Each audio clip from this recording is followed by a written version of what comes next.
Halo semuanya, bertemu lagi dengan saya Hutri di Vegatech System Media. Di depan saya ada dua casing yang identik dan perbedaannya hanya ada di warna. Berdesain fish tank, yaitu memakai tempered glass di bagian depan dan samping, single chamber, dan ini adalah casing terbaru dari Paradox Gaming dengan seri Paradox Gaming Mythos.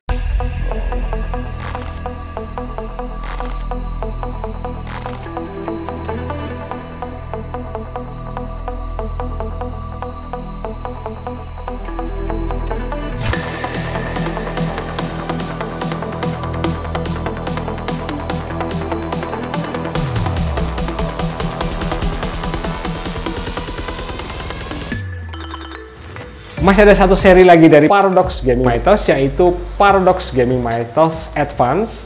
Perbedaan dengan seri Mythos, Paradox Gaming Advance sudah support mainboard full ATX, dan untuk Mythos ini support mainboard micro ATX yang lebar atau memiliki 4 slot RAM.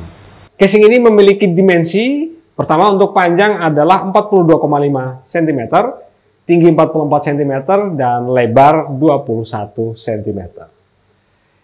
Oke, kita langsung aja. Kita mulai dari bagian atas. Di bagian atas, kita akan menemukan satu tombol switch on off, satu tombol reset, satu jack audio, satu port USB 2.0, satu port USB 3.0, dan satu port USB Type-C.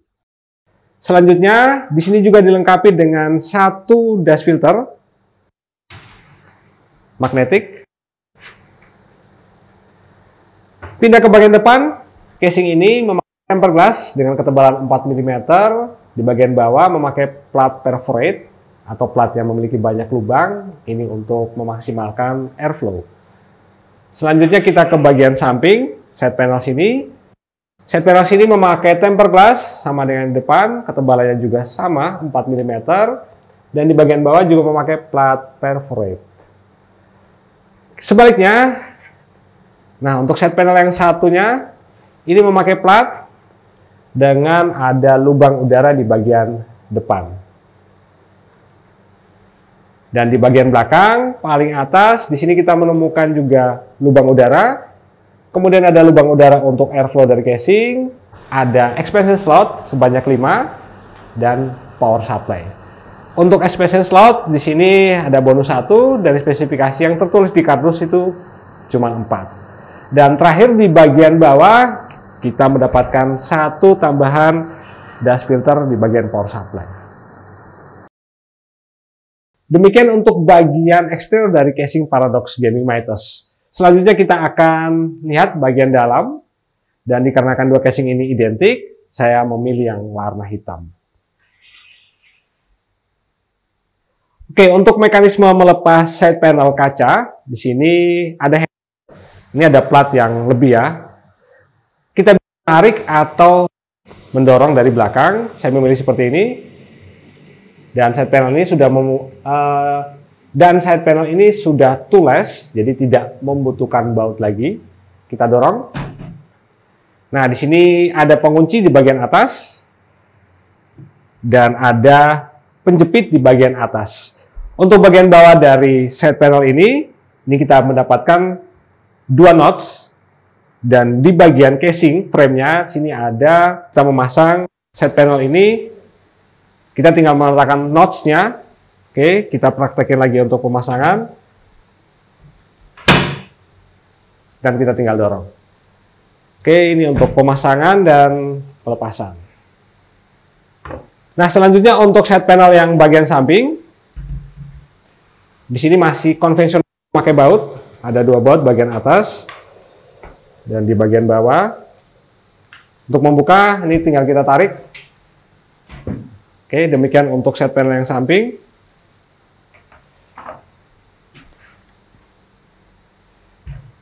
Dan untuk bagian depan, ini juga bisa dilepas. Dan mekanisme untuk melepas, dan mekanisme kunci dari side panel depan ini, bagian depan ini sama dengan side panel yang samping.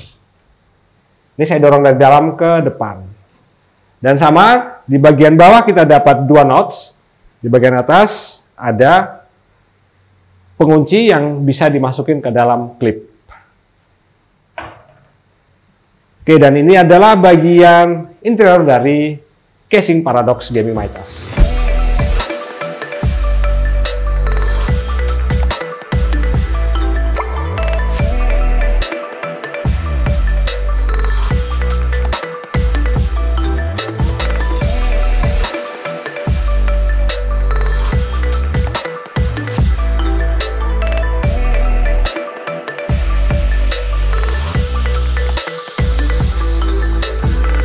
Kita lanjut di bagian dalam, mulai dari sisi atas.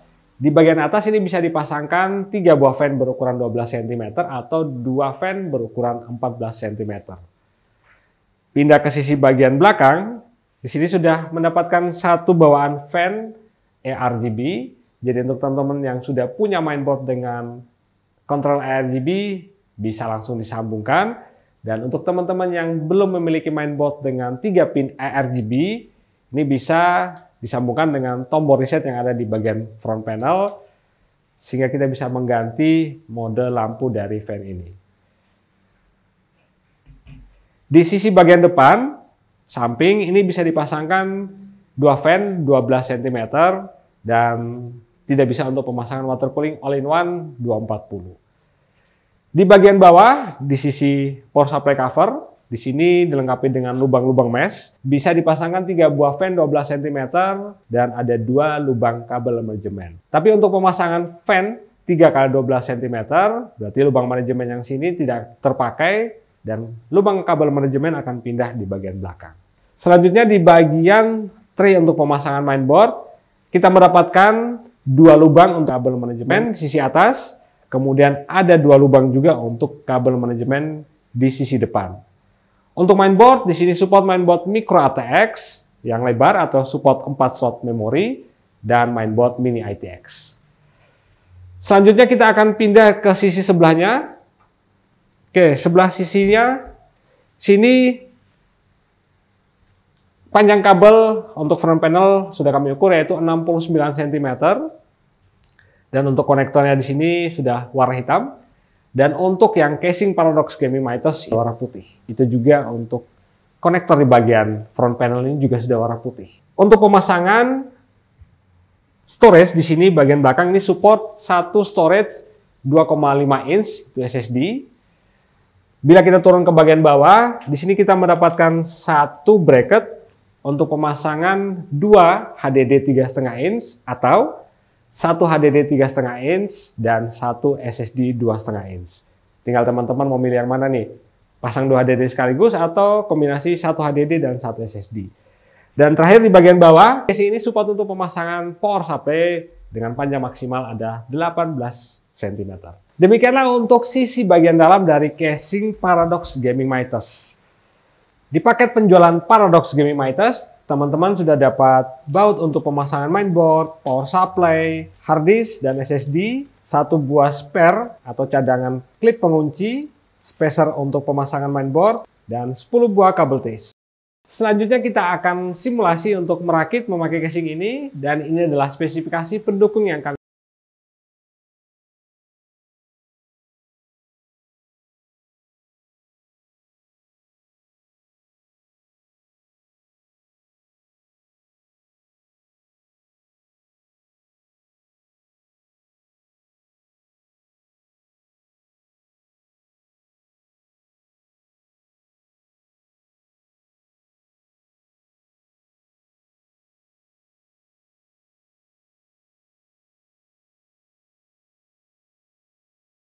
uji cobakan, yaitu memakai heatsink fan yang tinggi, memakai water cooling all-in-one 240 dan memakai water cooling all-in-one 360. Dan yang pasti di sini kami memakai VGA yang panjangnya 30,5 cm.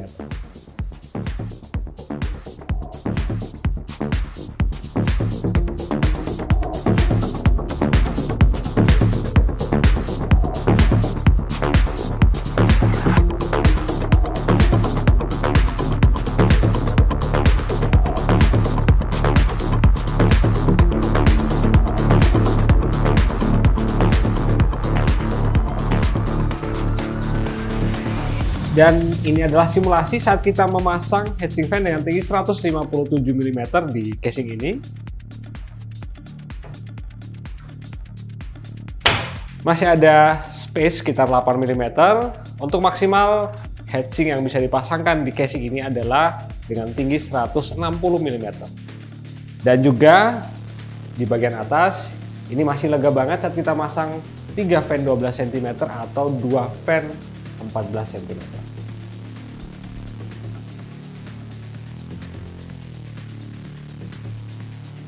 Di sini kami juga mensimulasikan memasang radiator dari water cooling all-in-one dengan ketebalan 38 mm dan ketebalan fan di sini adalah 26,8 mm. Sehingga total ketebalan di sini adalah 64,8 mm.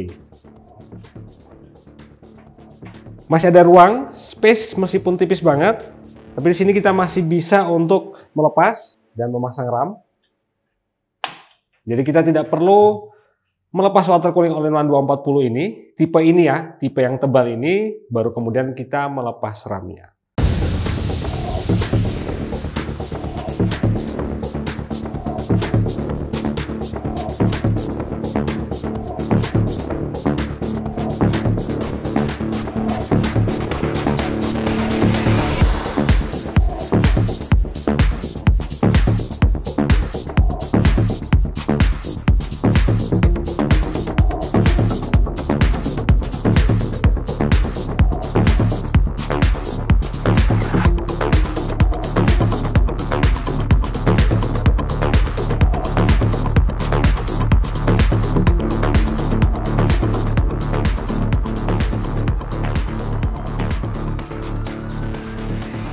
Nah, ini adalah tampilan setelah kita memasang water cooling all-in-one 360 di sisi bagian atas dari casing Paradox Gaming Mitos.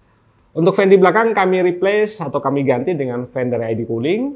Di bagian dalam, sisi depan kami memasang 2 fan 12 cm dan di bagian atas peso cover kami memasang 3 buah fan 12 cm dengan tipe reverse. Untuk fan di bagian belakang, di konten kami sebelumnya ada pertanyaan seperti ini. Nah, meskipun ini berbeda fan, namun tetap di sini kami akan tetap menjawab. Untuk fan di bagian belakang itu sama sekali tidak mengganggu saat kita memasang radiator 360 ataupun radiator 240. Sebelumnya kami juga sudah mensimulasikan untuk memasang radiator 240 dengan ketebalan 38 mm dan ketebalan fan 26,8 dan sama sekali itu tidak mengganggu fan yang ada di bagian belakang. Fan di bagian belakang itu juga bisa dinaikin dan diturunin karena ada ruangan, space untuk kita bisa atur tinggi dan rendah dari fan itu. Untuk radiator dan fan dari water cooling all-in-one yang kami pasang di sini itu juga tidak mengganggu atau tidak nabrak dengan hatching VRM dari mainboard ini dan juga memori dari PC yang kami pakai ini, yang kami rakit. VGA card di sini untuk casing ini support sampai dengan panjang 40 cm. Dan di sini kami hanya punya VGA card yang paling panjang adalah 30,5 cm. Dan ini tidak mengganggu fan 12 cm, 2 buah yang kami pasang di sini dan masih ada jarak sekitar 55 mm aman sehingga tidak bergesekan dan mungkin teman-teman khawatir ya, blade-nya bakal pecah. Namun bila teman-teman masih khawatir, teman-teman bisa merubah atau mengganti atau membeli fan dengan ketebalan 15 mm. Seingat saya di pasaran tuh ada ID Cooling NO12015 XT yang ARGB dan non-ARGB. Dan ada juga Arctic P12 Slim PWM.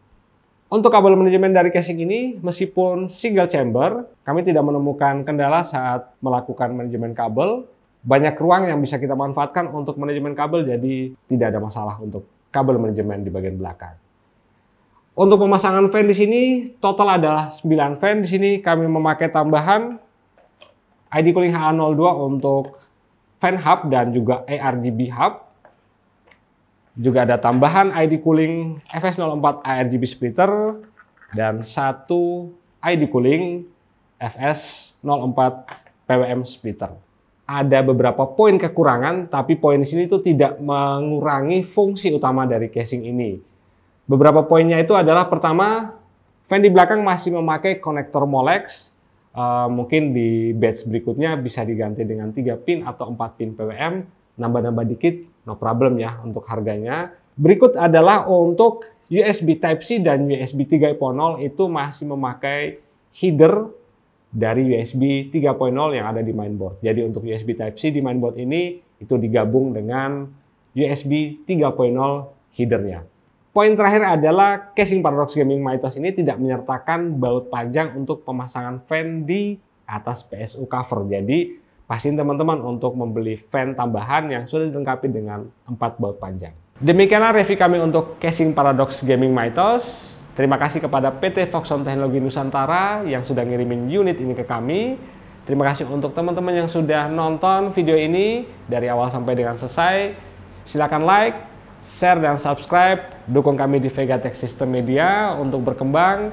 Saya Hutri, salam Vegatech System dari Yogyakarta yang istimewa.